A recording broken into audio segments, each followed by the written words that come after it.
Tara today is but a series of grassy mounds. But here, when Tara was in its full glory, came St. Patrick to face the outraged High King of Ireland, his druids and his warriors, and to answer for his disregard of the royal ban on any fire but the fire of the druids at that season. His explanation was a fervid pronouncement of Christian faith and doctrine. His triumph needs no recital. Close to the hill of Slane is the secluded hermitage of St. Erc, consecrated first Bishop of Slane by St. Patrick himself in the year 480.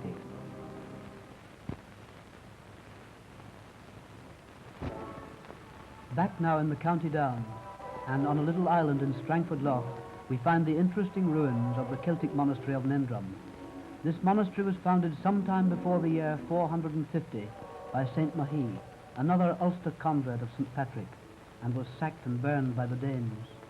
The stump of the once graceful round tower tells a sad tale of long ago. Now a round tower is so typical of Ireland that I have not the heart to show you nothing but a stump. So we may digress for a space to take a look at one of the best preserved round towers in Ireland, which stands close to Antrim town. In our journey from Mahee to Antrim, we have also journeyed from summer to winter, which will show you that although Ireland is the Emerald Isle, it sometimes wears a mantle of white over its green vestment. And lest you should know nothing about round towers, I may as well tell you that they sprang directly from the terror in which the Irish monks held the bloodthirsty Danish sea robbers. From the watching loft at the top of the tower, the monks would scan the countryside for early warning of a Danish raid. Quickly they would transfer the sacred relics and manuscripts and precious vessels from the church to the tower. The last man inside would draw up the wooden ladder giving access to the elevated doorway, and in those days, before the use of gunpowder, men and treasures were safe. From the little window, set in safety high up in their private fortress, the monks watched for the departure of the marauding Danes.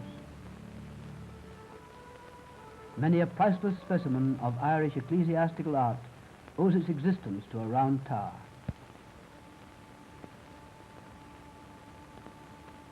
The doorway of the church at Nendrum is typical of all early Irish architecture.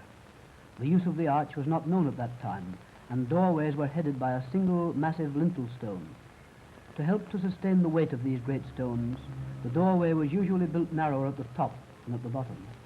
Nendrum has yielded much information about the mode of life in an early Celtic monastery, chiefly because no burial rites existed there to prevent thorough excavation. The ancient sundial was also discovered and restored to this position for safekeeping.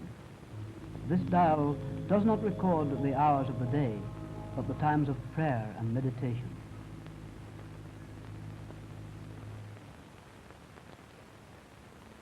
St. Patrick found Ireland a country of paganism and lived to see it a land of many Christian churches, and the work which he did was carried on by his disciples and their followers. Not far from Downpatrick, not far from Saul itself, are the ruins of Inch Abbey, still lovely in decay. Inch was founded by that great Anglo-Norman warrior de Courcy in the 12th century.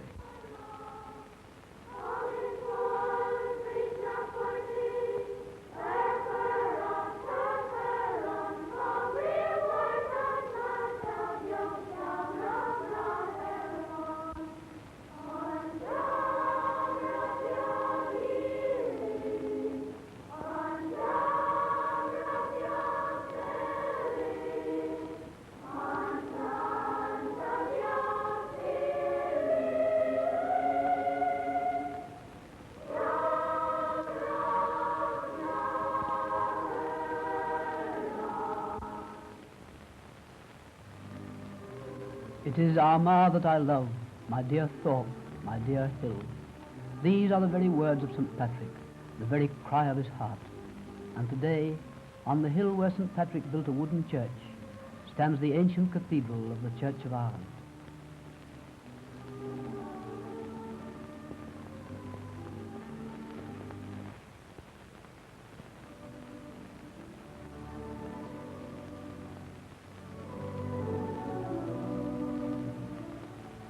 Up the square tower of the venerable cathedral, on Daria's ancient raft, winds a curious and narrow staircase, and up this staircase we shall pick our steps for a peep at Armagh as a jackdaw might see it.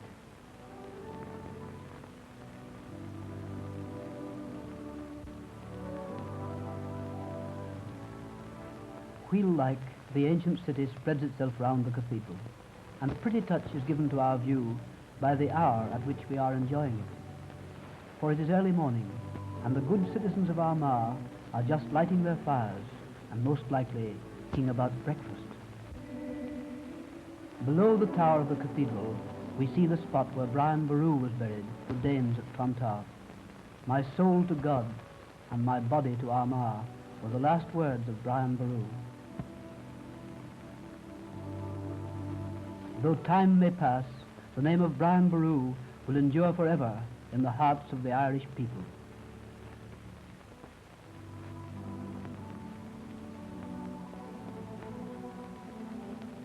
This curious figure, known as a Sheelagh na gig, was found near the cathedral on the Rath of Darya. It is presumably a relic of the pagan occupation of the Rath.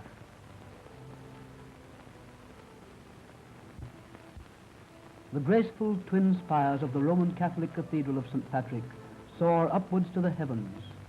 This noble building was dedicated in 1873 to the glory of God and the honor of Ireland.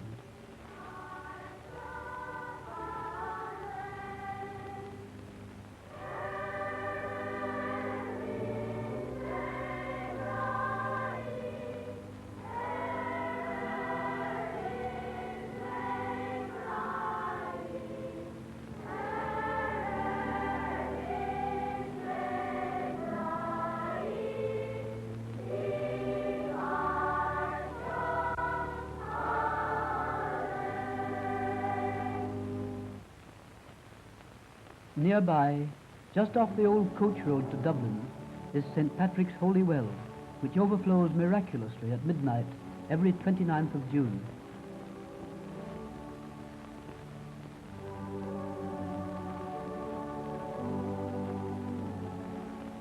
The rags left by the many pilgrims to this well may be seen tied to the overhanging tree, simple but reverent tokens of the good done to them by the healing blessed waters. The Rock of Cashel is at once the most singular and the most magnificent tribute to the work of St. Patrick and his followers in the whole of Ireland. Away over at Templemore Mountain, the devil himself was driving away some goats, and the goats annoyed him with their antics so much that he flew into a rage and bit a piece out of the hill.